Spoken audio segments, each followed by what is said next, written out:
Hi there, welcome to this workshop where we're going to be teaching you all about low-tech mushroom farming and how you can apply this in your own life in whatever way you want, right the way from just growing your first ever mushrooms at home all the way up to running this as a full-time business. So let's get started. Today's workshop comes in 4 parts and here's what we'll cover.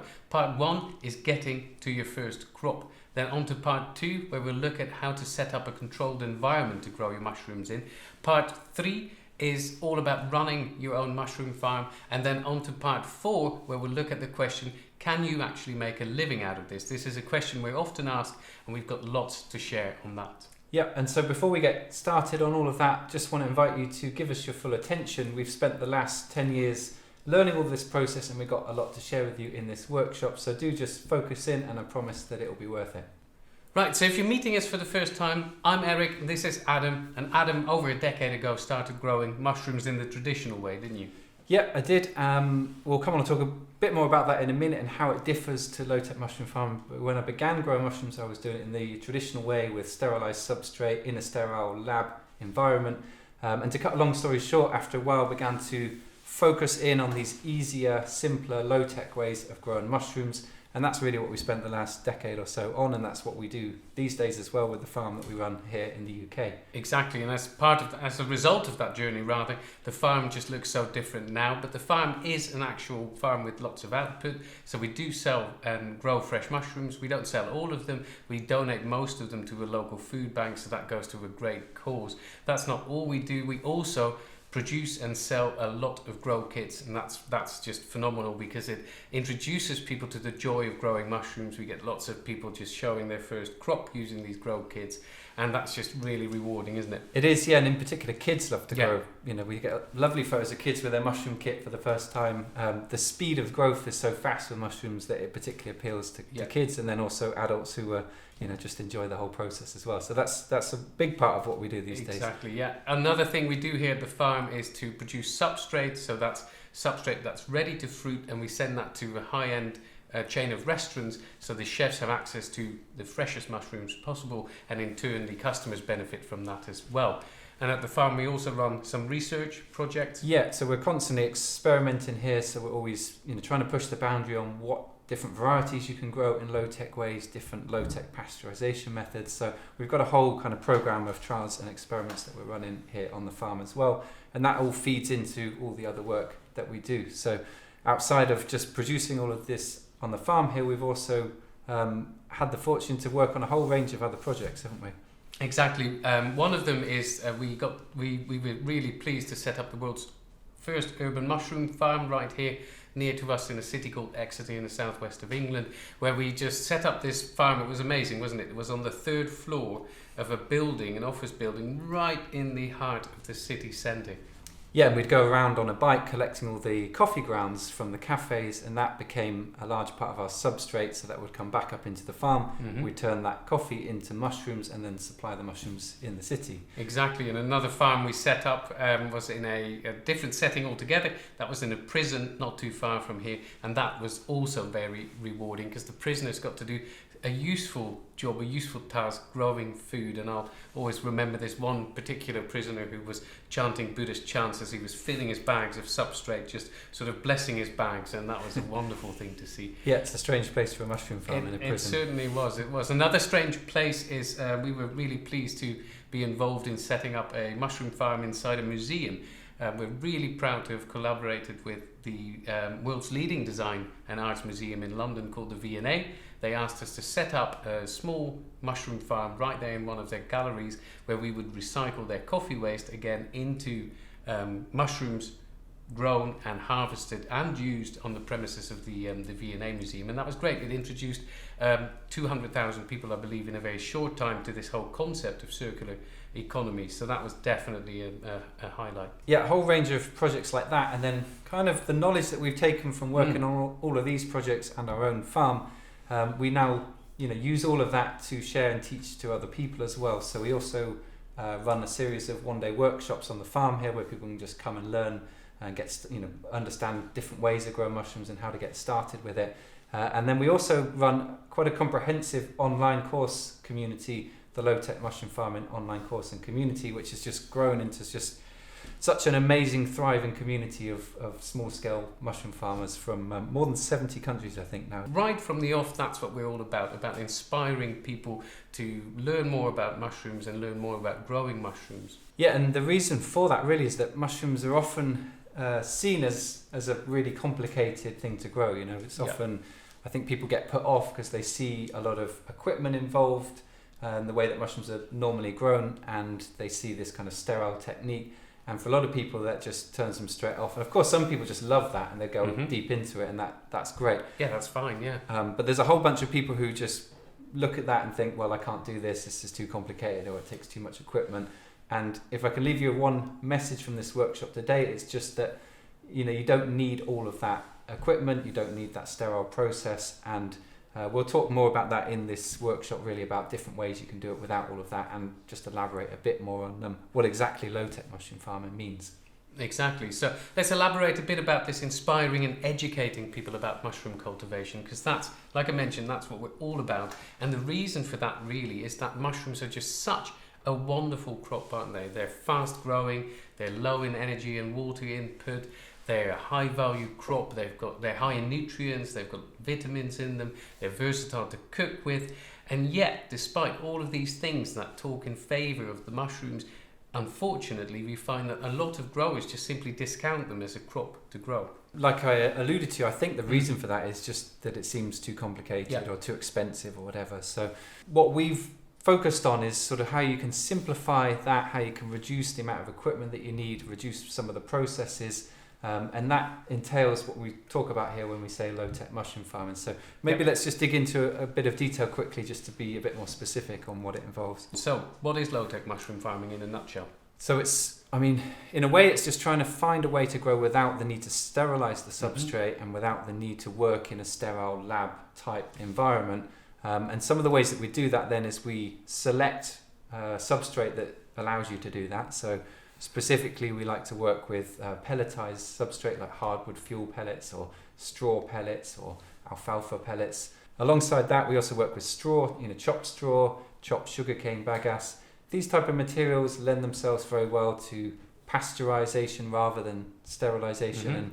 And to cut a long story short, that's an easier process to pasteurize than it is to sterilize. So we're sort of selecting our substrate that makes it easier, but we also like to focus in on the varieties that we grow. Exactly. Well. So if you choose the right substrate and you combine it with a really aggressive strain of mushrooms, such as the oyster mushroom, then you're onto a winner, because you create certain parameters in which the mycelium will thrive and will produce mushrooms, yet without having to use all of those more difficult techniques. Yeah, and that doesn't limit you, does it? Because oyster mushrooms have quite a broad spectrum. You've got pink oysters, yellow oysters, brown oysters, blue oysters, white oysters. So you can grow beautiful selection of mushrooms using these methods. And like I mentioned earlier, we're constantly kind of pushing the boundary of other varieties that you can grow using these techniques. So. Exactly, and another key feature would be that you can choose strains that suit your climate. So you can use, for instance, tropical strains like Adam mentioned, the pink or the yellow, or you can use winter strains which will thrive in lower conditions. Yeah, and this enables you to, if you want to avoid heating or cooling your fruiting environment, which can be quite an expensive thing to buy the equipment for, and also just to run it has quite a high energy input.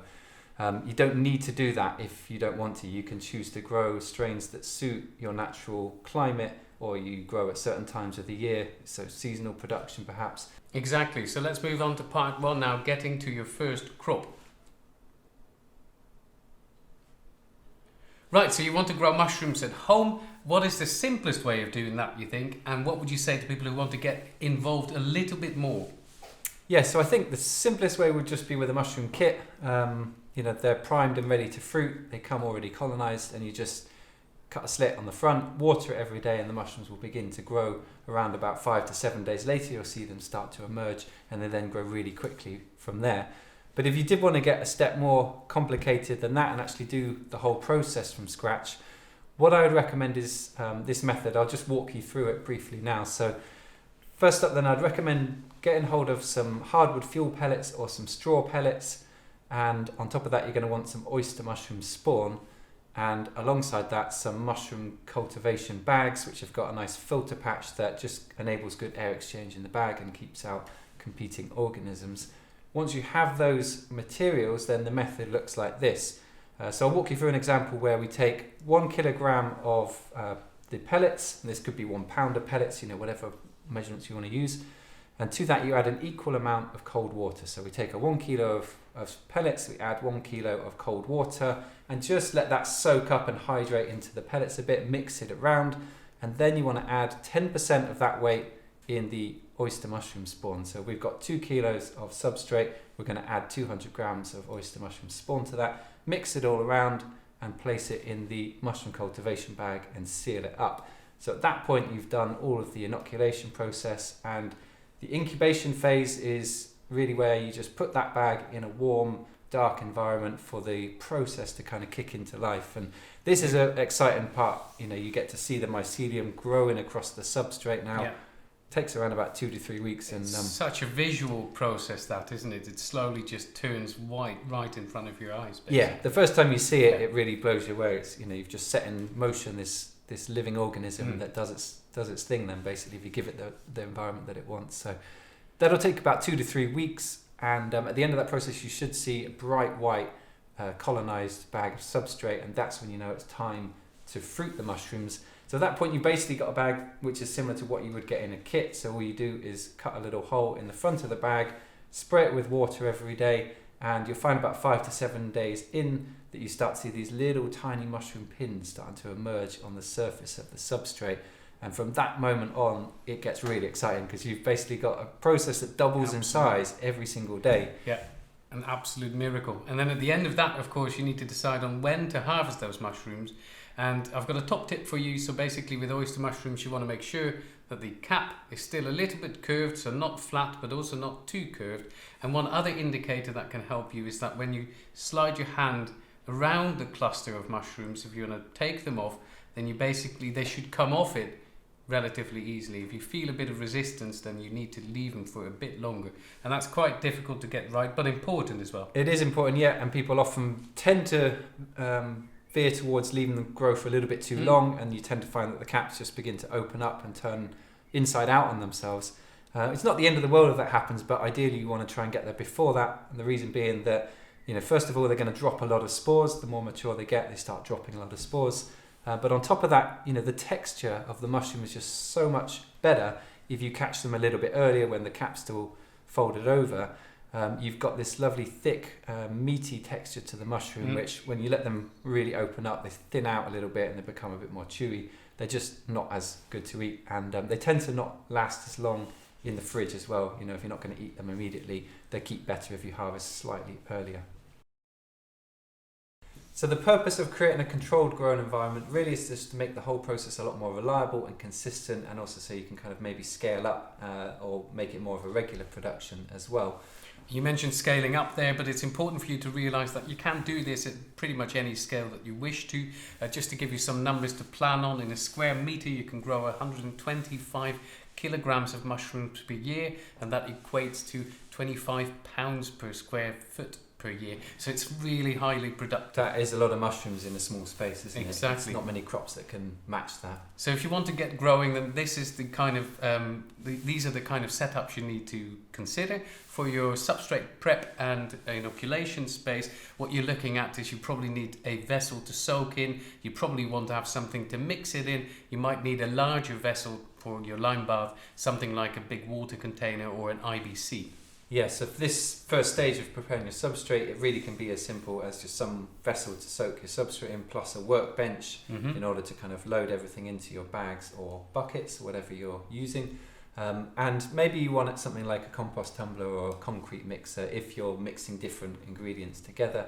It really depends on the methods you use, and we're going to kind of come back and discuss those methods in the next section of this workshop.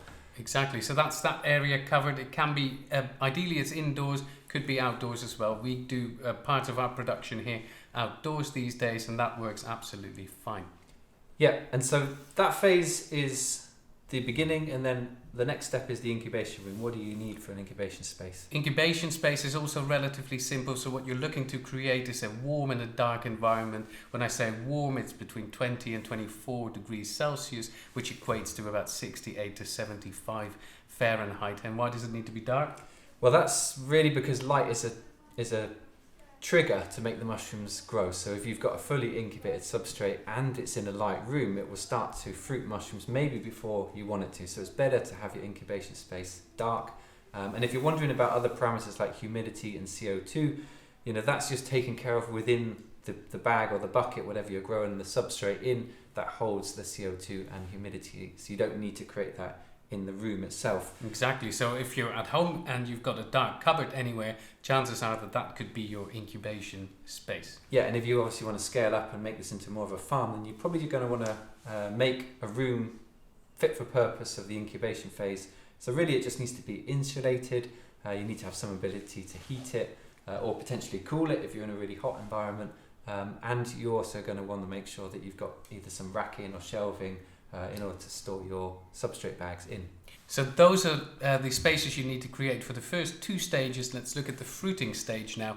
To start you off, we want to tell you which parameters you need to create, and then we'll look at some really cool examples of the way you can approach this where you are. So the 4 parameters you're looking to create are light. So you need light of between 6,800 to 9,000 Kelvin, and we run our light cycle on 12 hours on, 12 hours off. The next thing you need to create is a temperature range. So you can grow mushrooms in quite forgiving range. You can grow them between 10 degrees Celsius and 32 degrees Celsius. Yeah, and that just depends on the varieties that you're growing, doesn't it? Absolutely. Which is just a choice that you will make depending on your climate. So mushrooms are quite tolerant of those 2 parameters, but when it comes to humidity and CO2, they're a lot more sensitive. So humidity needs to be around about 80 to 95% relative humidity, and CO2 needs to be below 800 parts per million, which is important because the mushrooms produce a lot of CO2 when they're growing, and the room will fill up with CO2 quite quickly, so you need to replace it with fresh air and flush it out in order that the crop develops properly and doesn't grow sort of long, thin mushrooms, which it does if it gets high CO2. Absolutely, and mushrooms are quite special in the sense that they tell the cultivator quite a lot about whether they're happy or not. So whether you're meeting those 4 criteria or not. If it's too dry, then they'll just crack and you can easily tell. If it's too high in CO2, like Adam just mentioned, they grow really long, so do keep an eye on your crops. Now, to create these 4 parameters, how can you approach that at home? We'll talk through some really good examples on a small scale to larger scale. Let's get stuck in. On a small scale at home, you can do it as simple as in just a plastic box, really. There's simple few modifications and you can use that as your fruiting space. Yeah, this is often called a shotgun fruiting chamber, and it is really just a box with some holes in it, exactly. Some perlite in the bottom to manage humidity. Another good example, if you want to create a more regular production cycle, would be to have a slightly larger space like a 4-tier greenhouse. And you can use simple tricks like use of perlite, for instance, to regulate humidity within this space. It doesn't need to be very difficult. Yeah, what I like about both these options is they're just off-the-shelf bits of equipment you can buy at a hardware store or a garden centre. They just enable you to create a bit more of an enclosed space to manage humidity, which is one of the main things that the mushrooms are quite sensitive to. The downside to them is that they probably are still going to involve a little bit of your time to manage the environment within it, unless you get really into automating it with fans and timers, which obviously some people do. Yeah, exactly. Another off-the-shelf product that you should be aware of that's useful for fruiting room is a hydroponics tent, which is typically used for hydroponics growing, of course, but is also absolutely suitable for growing mushrooms in. Yeah. We've bought one once and just had it set up in an afternoon, and we were absolutely amazed by the functionality of this space, really. It's got portholes already that you can use to duct fresh air in. You can use portholes to get CO2 laden air out of your space, and it was just super simple to set up, wasn't it? Yeah, it's a really popular option for people who are just going to that slightly bigger scale for the first time, partly because it's a lot cheaper, but it's also portable. You can pack it down quite easily again. And like you said, it's got all the right ports and stuff in place, so it can be a really good option for taking that next step up. Yeah, and it's a disadvantage that it's not insulated, of course, but if you use it as a room within a room, so we've seen community members who set it up in their office or in a garage or in their living room even, then that is not too much of a disadvantage, of course. Yeah, but if you do want to go a step more permanent and have something that you maybe fix in a set place for a long time, you might want to consider something like walk-in fridge panel grow room, which is the sorts of insulated panels that you see for walk-in fridge units, and you can build them in a quite modular sort of design to fit any kind of space or design that you want. They just slot together quite easily. Now this is a really good option.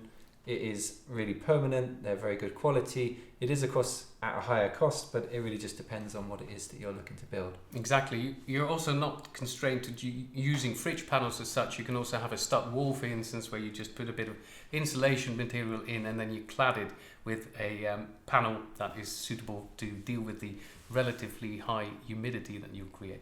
Yeah, and similar to both that option and the fridge panel unit is a shipping container, which has a similar sort of quality in the sense if you buy extra refrigerated containers, they're already insulated, they're made to handle high humidity on the inside. So really at that point you're just needing to add ducted air in, humidity, CO2 control, that kind of thing. The space itself lends itself quite well, and that's actually how our farm is built these days with shipping containers. And what's really cool with shipping containers is that you obviously give it a lease of life, they're really durable, but you can also see it as a modular system, so you can just add onto your farm as you go along. And that's an important point to emphasize here, that you can move up and down, of course, as well. We've got members in our community who've done that. You can choose to start off with a small setup at home, and then you might well end up progressing through a hydroponics tent setup to, for instance, something a little bit more solid. Yeah, and it's important to point out you don't need to be an expert in DIY for any of this. Neither Eric or I are, and we've done most of this work ourselves. And when we do hit a point that there's something we're not sure how to do, we just find someone in our community to help us do it, whether it's a carpenter or someone to help cut holes in metal, for example. You can always find someone to help with what's required. So it's not that difficult to go through these steps and create the space. So these are just a few of the different ways you can create a controlled growing environment, and now let's move on and have a look at the actual growing itself. So how do you run your mushroom farm? So you've seen how you can grow some mushrooms at home. Of course, you've also seen how you can better control your growing environment. Now you might be wondering, what's it like? What's involved in running your mushroom farm? And that's what this part is all about. Yeah, and there's obviously a whole load of different aspects of running a mushroom farm, but what we'll hone in on in this workshop is just have a deeper look at the growing process itself, because that actually dictates a lot of what it is like to run your farm.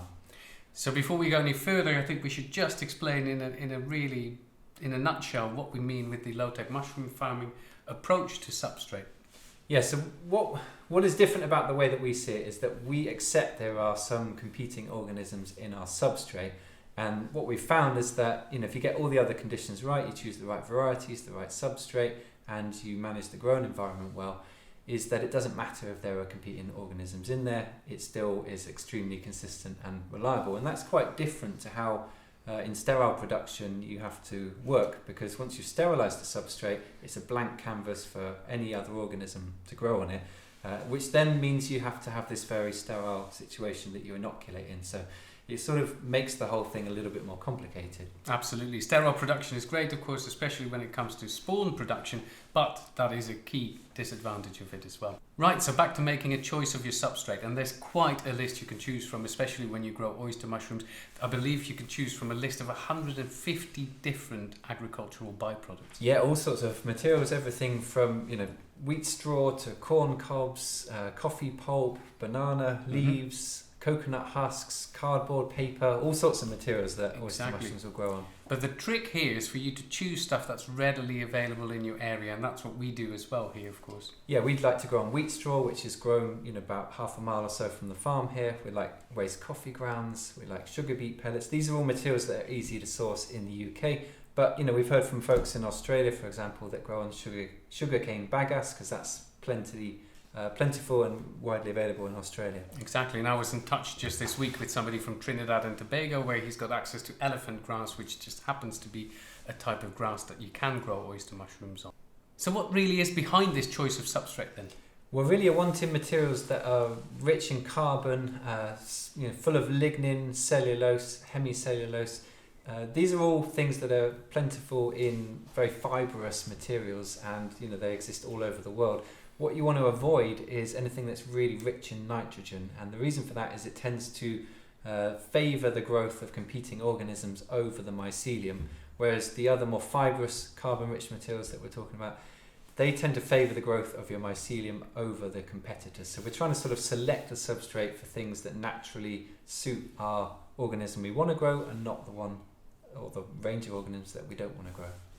Now here's a little interesting fact for you then. So oyster mushrooms can actually fix nitrogen from the air, which is something I never knew until relatively recently, and it really blew me away. Absolutely, because it means of course that you don't need to add lots of supplements that hold this nitrogen. They can just grab and help themselves from the air. Yeah, and it's something we've seen in our own production. We've seen that you don't get necessarily higher yields just because you've got higher nitrogen.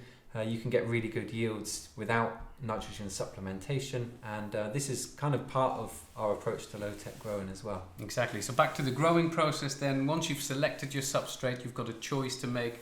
You could go with just rehydrating, like we've shown you in part 1 of this workshop, where you just add a bit of cold water, even can do. Or you can choose to pasteurize your substrate. Now, pasteurization can be really beneficial if you're looking to produce on a regular basis. And you can do it in a number of ways, really. What you can do is you can use a lime bath, which is something we like using. And lime baths raise the pH to such a level that most microorganisms just simply die off. And then obviously when you introduce the oyster mushrooms, it's got a really good chance of thriving on that substrate. A similar technique can use wood ash, for instance, to raise the pH, and those aren't your only options. You can use some soap, for instance. Hot water will do as well, of course, and some people use chlorine. Yeah, all of those have exactly the same effect, don't they? They knock out most of the competing organisms so that your mycelium has got a good run on the substrate. Yeah, so once those microorganisms have been knocked out, if you then introduce your mycelium, your spawn to this mix, you should be onto a winner. I'd recommend starting off with about 10% of the wet weight of the substrate as an inoculation rate. That really will favour your mycelium, of course. It's a relatively high percentage though. Yeah, most commercial growers would be inoculating more like 1 or 2%, but if you're just starting out and you're in non-sterile procedures, you might want to start more like 10%. As you get more confident and consistent with it, you can reduce that to something like 5%, even in a non-sterile way. And then if you want to go into larger scale commercial production, you might look to introduce some elements of cleaner air filtration in your inoculation space, and then you can reduce it to like 1 or 2%. Yes, so you've already gathered that really keen. We really like growing oyster mushrooms, and there's a few reasons for that. They are really fast growing. They can deal with a certain range of parameters, so they're a bit forgiving to the cultivator. They're a really aggressive strain as well. And that's not the only reason. They're also really, really tasty, and they can look absolutely amazing. What we do recommend though is just really honing in and testing out some strains a little bit. What we found is that certain strains just work better in certain conditions than in others. And one strain that might work well on your farm might not work as well on another farm in a completely different set of parameters and environments.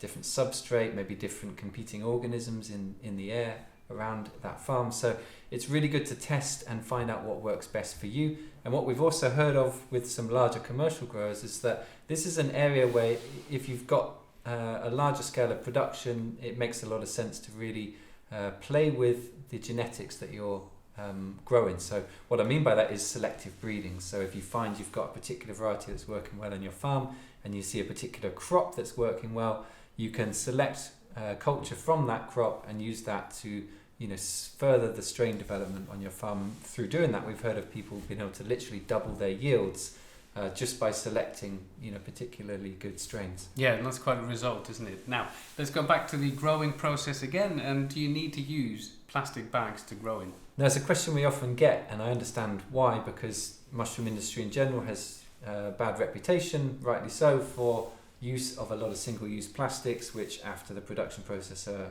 just a waste product. You don't need to use purely mushroom cultivation bags.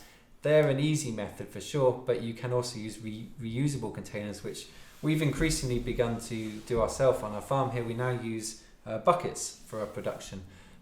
which is just a lovely method, isn't it? It's great, yeah. And one of the things I like about it is obviously it's not single use, so you can use them again and again and again, but also you can stack them up and make really optimal use of the space you've got, specifically the vertical space, of course. Yeah, so of course it introduces an extra step. You need to clean the buckets out well before you can reuse them again.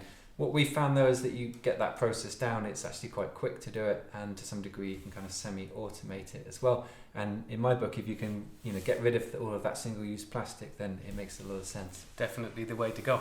And then it's on to, of course, with the growing process, you've selected your substrate, you've filled it in the vessel that you're going to use, then it's on to the incubation stage. The incubation stage is a really visual stage. It's where the mycelium will spread right in front of your eyes. It will spread across this substrate, this food source that you've given it. And it's a stage where you don't actually, as a grower, need to be very involved. You can just make sure that it's happily growing away. The best thing you can do is just to make sure that you get your timing right in terms of moving it from the incubation stage into the fruiting stage. Now, how can you do that? Yeah, it's a question we often get from people, isn't it? And I always think the easiest way to learn it is, for a particular strain you're working with, to almost wait to see it go too far. So when you see it starting to pin in the incubation phase, note down the time. Is that 17 days after you made it, 19 days, whatever it ends up being? You want to just take that number and say, well, I should have moved it 2 days before that into the fruiting space. That's how you get to learn for your strain and your substrate you're working with what the ideal time is. So once you've learned that and you get your timing right, you'll take it out of the incubation stage, put it into your fruiting room, and after 5 to 7 days you'll see these little tiny pins forming, and after that you're off to the races. It will just double in size every day until you've got your fully formed cluster. Now, the speed at which mushrooms can grow is so fundamentally different from how plants can grow, for instance, and there's a reason behind that. These little pins have got all of the structure in place, right? So all you need to do is fill it with water, pump water in, and it will just grow and grow and grow. And that's so fundamentally different from plant biology, where the cells need to divide, there's cell division going on to get growth. Yeah, it's an amazing fact, isn't it? And it is behind how they're able to just go from this tiny thing to a full-grown mushroom in as little as 4 to 5 days. So that's an outline of the growing cycle, but of course in order to run this as a mushroom farm, there's some element of ongoing production. So how do we make sure we've got a crop every week? Well, the answer to that is you just need to think of a schedule that works for you and fits around your other commitments. But it's perfectly possible to get a tight schedule in place. So once you've got your parameters sorted, you've got your fruiting environment tightly controlled, your incubation room is all set up and running, then you can get to a point where if I produce on this day, I get to harvest on that day, I need to move some bags from one stage to the next, and soon you'll be in a situation where okay, I'll be harvesting my mushrooms on this day, and you might even think about selling those mushrooms in your local area then, of course. Yes, so that brings us on to the next topic in this workshop then. Can you make a living out of this? So, can you make a living out of this? I feel it's important to start off by saying you don't need to. Of course, you can grow mushrooms as a hobby or as a sideline business, and most people, in fact, do it that way. But it's an important question, of course, to ask, and in case you're wondering, it's one that we get often asked, so let's look into it. Yes, so I think the short answer is yes, you can make a living out of this, but like all short answers, there's a longer answer behind that. So let's dig into the detail of it a little bit. A more nuanced answer obviously takes into account factors like the cost of living where you are, the cost of raw materials, so your spawn supply, your grain, what's available. All of those things need to be taken into account. Of course, your own living situation. Have you got an apartment? Have you got a unit that you can use? All of those things, including the methods you choose to grow with and biological efficiency. So you can quickly see that this becomes a more complicated question to answer. But we do want to help out, so we'll share some numbers with you now. Yes, so in the UK here, at our farm, we find our production costs are around about £2.10 per kilogram of oyster mushrooms that we produce, and then we sell those for around about £12 per kilogram. And we are in touch with a grower in the US, quite a large commercial grower, and they produce for just under $2 per pound of mushrooms, and they can sell those mushrooms for up to $16 per pound.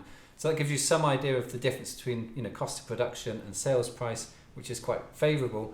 And that farm in the US, that's a fairly large farm. They produce about 15,000 pounds of mushrooms per month, and they do that with a team of around about 5 people. So that gives you some idea of, if you want to approach this, purely for fresh mushroom production, you're probably looking to do it at a larger scale.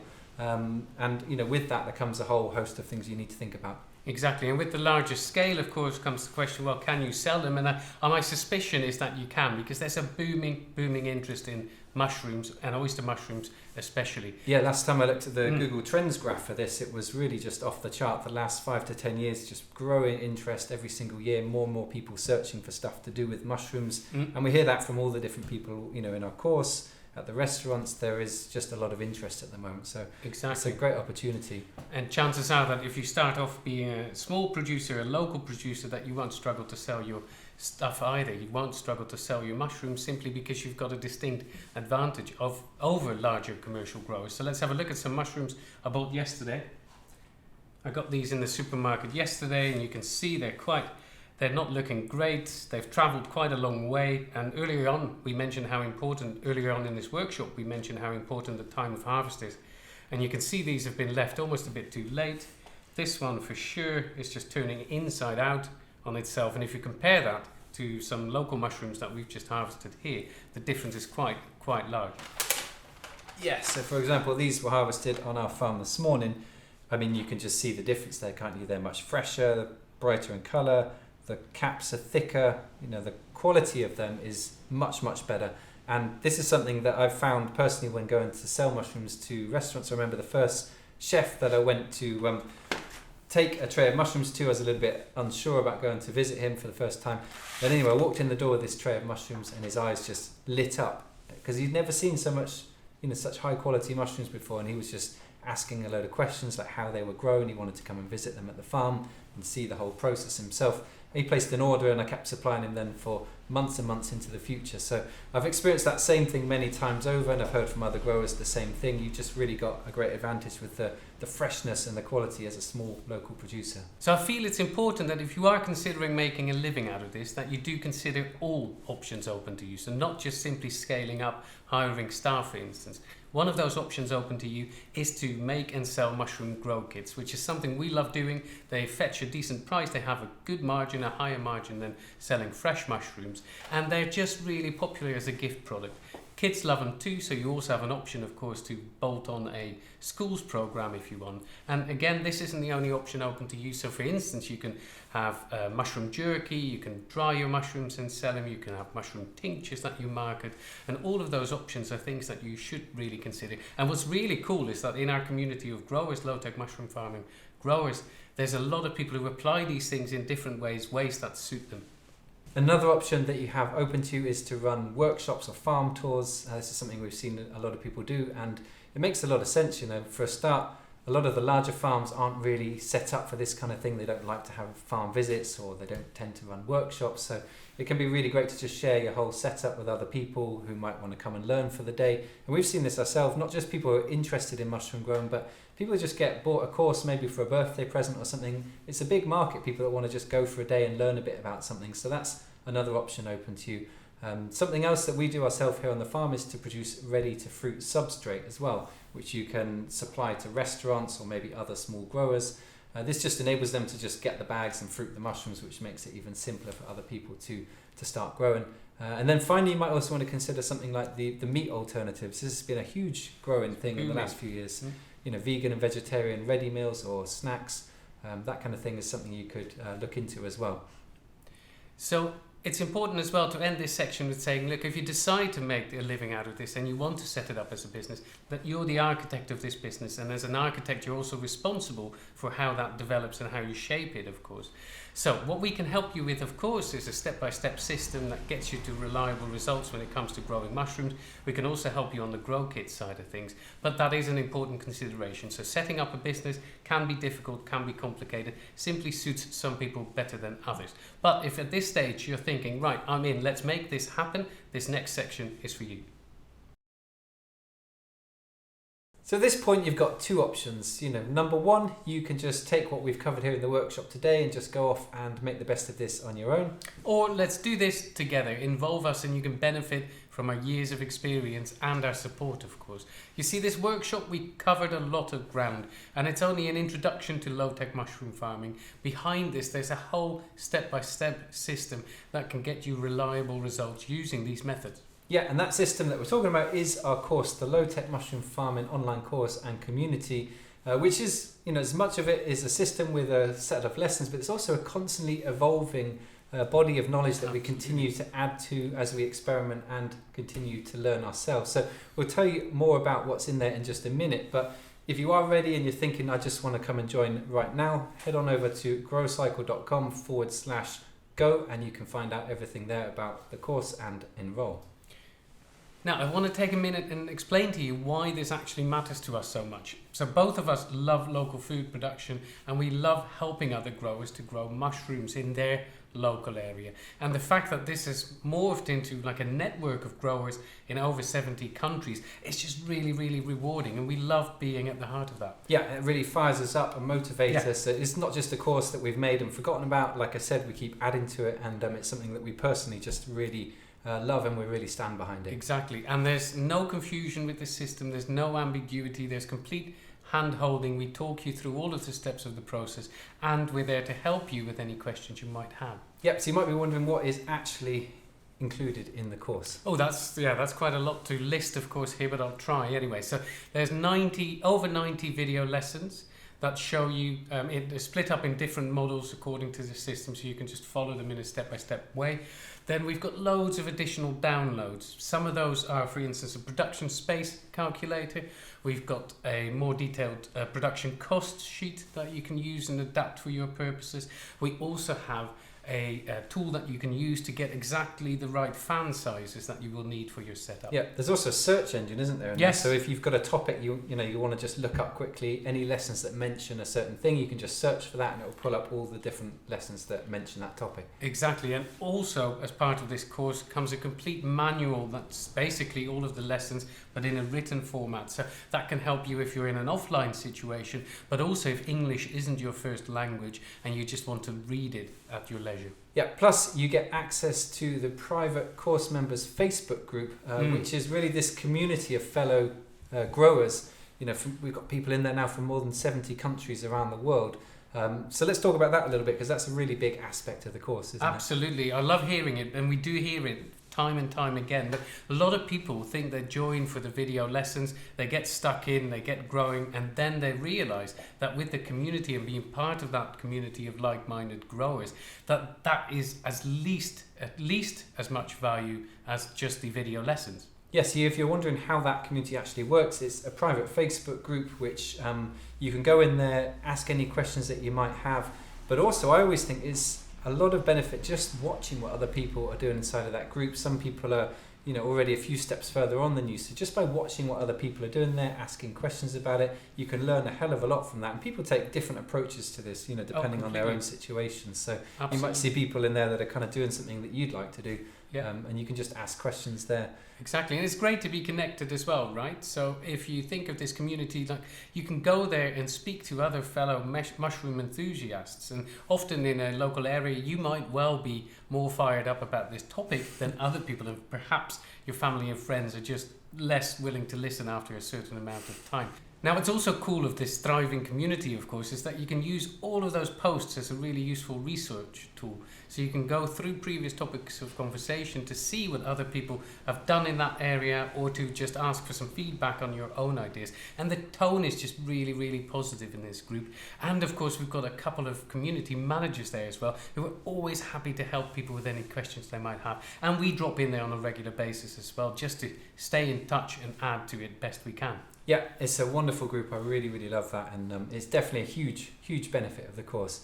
So alongside that membership of that community, let's have a little look at what's actually included inside the membership area where all the lessons are. So this is what it looks like when you log into the course. You can see we have a whole range of different modules here that walk you through step by step all the process from how to design, build and run your own mushroom farm. First module digs into what we call Mushrooms 101. So that's just the bare basics of how mushrooms grow, their importance in our daily lives, the history of mushroom cultivation, and how low-tech mushroom farming is different to the way that they're normally grown. Then we move on in module 1 and 2 into how to design and build your farm. So in the design module, we look at a range of different options really. So different ways of using a space, different types of grow rooms, talk about what conditions you need in a lot of detail, and just help you get your head around what it is you need to do to turn an empty space into a fully functioning farm. Yes, and it's important, you just mentioned a lot of detail. There is a lot of detail in these video lessons, way more than we could cover in this workshop today, of course. Now, the module on build shows you a lot of different ways you can approach this in terms of setup, of course. You can also benefit from time-lapse footage that we've seen, so you can see right from scratch how certain rooms get built and how they're kitted out, and all of that stuff makes it really, really useful. There's also a case study of a container-based system, and that has got in great detail what kind of fans you need, what kind of rooms you need to create, what kind of how you hook up certain systems, of course, so that they're running fine, how to add humidistat. All of that stuff is just covered for you. Yeah, and then beyond that, once you're up and running your farm, we have a whole load of lessons there to help you out with that. So we look at what you need to know before you start growing, so that includes things like what kind of substrate you might want to use, different strains you might want to grow with, different types of cultivation bag. We have a good few lessons just specifically on how to grow mushrooms in buckets, because that's something people were interested in learning more about. And then we go on to talk in more detail how to grow oyster mushrooms and how to grow shiitake mushrooms in particular, using low-tech methods. So we walk you through some practical examples of us doing our mixing and inoculation process and walking you right the way through to harvest. Exactly, and the whole section, the whole module on running your own mushroom farm, it also has a really useful section. That's what it ends with. It's 10 lessons on the most common problems that mushroom cultivators are likely to face. And then we also have a bonus lesson which shows you some tips on how to sell your mushrooms. Alongside that, you get a couple of whole little mini courses when you join the course. One is on how to grow mushrooms at home, and the other one is how to grow mushrooms on logs. So an awful lot of video content there for you to learn from. But at this stage, you might be asking yourself, will this work for me? And we just want to leave you with, with this thought that this is really for anyone at any stage. So, if you're a beginner, you'll find a lot of value in that How to Grow Mushrooms at Home course, where we show you, for example, how to make a shotgun fruiting chamber, how to make a 4-tier greenhouse, how to get started on all the different processes. And if you're more experienced, you'll find a lot of value in the more advanced lessons where we're talking about how to get exactly the right growing conditions in whatever fruiting room, for example, that you're choosing, and where we go into more detail on how to get the right substrate mix and how to get the right nutrient profile in your substrate, all of that kind of more advanced detail. Exactly, so that's all there waiting for you. So to save yourself time and money, go to GroCycle.com/go and follow those steps, and I'm absolutely sure that you get reliable results, absolutely sure. And if not, then just let us know and we'll give you a full refund, of course, no problem. So like we've mentioned already, we do keep adding to this resource, and I just want to give you a few examples of that, because the way that we tend to run this is that we get feedback from the community, people asking when we hear the same questions coming up, or people saying I'd like to learn more about that. We take that as our cue to go away and make some more resources on it. If we need to, we'll start running trials and experiments at the farm in order to make those lessons. So in the last year or so, we've added a few to the course, haven't we? Absolutely, yes. So it's important for you to realise it's not a static thing that we've built. We're constantly trying to add and improve on it, simply because we want people to thrive in this community. Yep, so in the last few months, we've added lessons on how to grow mushrooms in buckets, how to design and build in a shipping container. Yeah, the course on how to grow on logs, for instance, all of that got added in just a matter of months. Yeah, and we're currently experimenting with different types of substrate and pasteurisation methods. Those will make their way into the course in the months ahead as well. Yeah. So you can benefit not just now from the knowledge that's in there, but also in the years into the future, because you get lifetime access to all of this material. So it could well be at this stage you're thinking, yes, I'd love to do that, but have I got time to do this? And the answer is most likely yes. So you could do this in one go, binge watch it all, but most people just take their own time and set their own pace for learning. And that's because you've got lifetime access to this course, and also to the support that comes with it, of course. And this, we realise this isn't the only option open to you. So of course you can just go away, learn more from books and more YouTube videos, you can read blog articles, you can do all sorts of things to further your knowledge of this topic. But it's important for you to realize that you need to value your own time, and also you'll face likely information overwhelm. There's often a lot of information out there that you need to sift through, loads of large decisions you need to make, loads of mini decisions you need to make, and also there's a lot of contradicting evidence out there, isn't there? Yeah, and sometimes just outright untrue information as well. So we often see things written online, for example, I remember seeing recently again, a fairly prominent website saying that you can't grow mushrooms on coffee grounds. Well, we know that that's just not true. You know, we've grown literally tons of mushrooms on tons of coffee ground substrate. So, you've also got to contend with that, of actually trying to work out what's actually true and what's just a rumor that's been repeated over and over again, which the internet has a habit of doing. So by joining a course and community like this, you basically can get taken by the hand and walk through a whole method that works right from the start, which will save you, weeks, months, or even years of time that you're going to learn. Certainly when I remember starting growing, it really took months and months of just studying, reading textbooks, trial and error, and of course a lot of money that was spent on the wrong equipment as well. I spent thousands on the wrong equipment that I now know I didn't actually need. So by joining a course like this, you get to cut out all of that process, and it's going to pay for itself basically just in removing the learning curve, the time, and also just the amount of equipment you might end up buying that you don't actually need. Exactly. So if you decide not to do your own research, then of course another option for you is just to go to an in-person workshop. Could be 1, could be 2 days, and you'll be given a load of information, of course, and that's all great, but it comes with disadvantages as well. So once you come home and you need to put it all into practice, you'll find you're not part of a community. Of course, you've been given all of this information. There's often no follow-on support. So those are just some of the disadvantages. Yeah, and for me that's a really big one actually, because I think a lot of the questions you have, they don't come up at the start. They come up when you're a few weeks or months further in, and you start thinking, oh, should I do it like this? Should I do it like that? Why don't I do this?